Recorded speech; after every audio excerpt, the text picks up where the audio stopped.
Hello, काही आता आपण रेडी झालोय कशासाठी? लॅबला जायचं तरी आज उशीर झालाय. कसं काय? तर सकाळी 7 वाजता उठून 7:30ला चाललोय आता लॅबला. नाही तर दरवेळेस 6:30ला उठून 7ला जातोय. आज काय एवढा उशीर म्हणलं कसं काही. आता बघा सकाळी पुण्यात किती कसं वातावरण आहे. काहीच मी तुमचा लागता ते पगमारी. आता आम्ही चालू शनिवार वाड्याला. तो काही इथं राहते काहीच वरी. त्याला फोन लावले तरी तो काही येत नाही. मला म्हणला की आता टायपिंग वरून आलोय, काही येणार नाही मी. आणि म्हणून तो असं वरी गेलाय काय तिथं वरी. त्याला म्हणलं वडापाव चारतो लवकर ये, मग त्या येणार आहे. आता आम्ही झाला शनिवार वाड्यात, तुम्हाला दाखवतो ते चुक्या आल्यावर.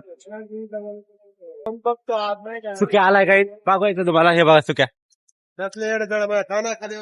बघितलं काहीच. येणार नव्हता तो, पण आता लालच मुळे आलाय. ते उचकतंय बरं का. ब्लॉग म्हणल्यावर चिडतोय तो. आणि ब्लॉग मी तर काही चालू करणार होतो, पण ते म्हणलं अरे कर, काय नाही होत नाही असं म्हणला. आता इथं हे नाटक करतोय. काही लोक चेहऱ्याकडे बघतात, पण आता बघू द्या, काय नाही होत. तुमचा बघ गाईस काय म्हणतो, तुला काय लाजबीज काय वाटते का? नाही लाज कशाची गाईस? लाजबीज काय वाटत नाही. लाज वाटत असेल आता मी तेव्हा असतं का? गाईस आता आपण जाणार शनिवार वाडा. तुम्हाला शनिवार वाडा दाखवतो, नंतर हे करू. आता तुम्हाला दाखवतो. मग आता शनिवार वाडा पण आलाय. म्हणजे शनिवार वाडा जास्त लांब नाहीये. किती जास्तीत जास्त 1 मिनिट लागते. काही 100 पावलावर आहे.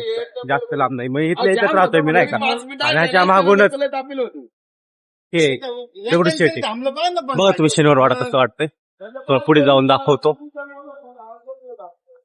आणि शनिवार वाडा इतकी गर्दी असते ना काही कायम. लय म्हणजे लय पब्लिक किती इथं बघायला. आता बघा, आता आम्हाला तर काही वाटतच नाही, कारण आता आम्ही आता इथंच आता हे असं वाटतंय. मग इथं राहिलंय गत.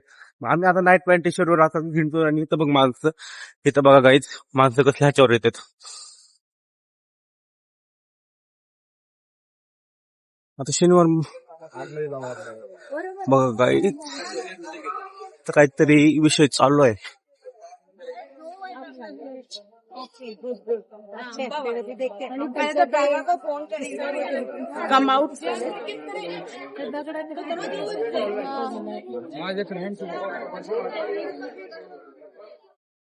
काही दाता आतमध्ये काही जाणार नाही मी, कारण सुक्या म्हणतोय थोडं काम आहे त्याला घरी, म्हणून काय आतमध्ये जाणार नाही, काही नाही.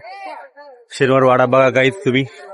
सुक्या बघा, सुक्या लागायला लागलाय गाईज. ब्लॉग काढायला लागले म्हणून. सुक्या म्हणता रे पब्लिक येईल काही. आपण घाबरत नाही कोणत्या पब्लिकला गाईच.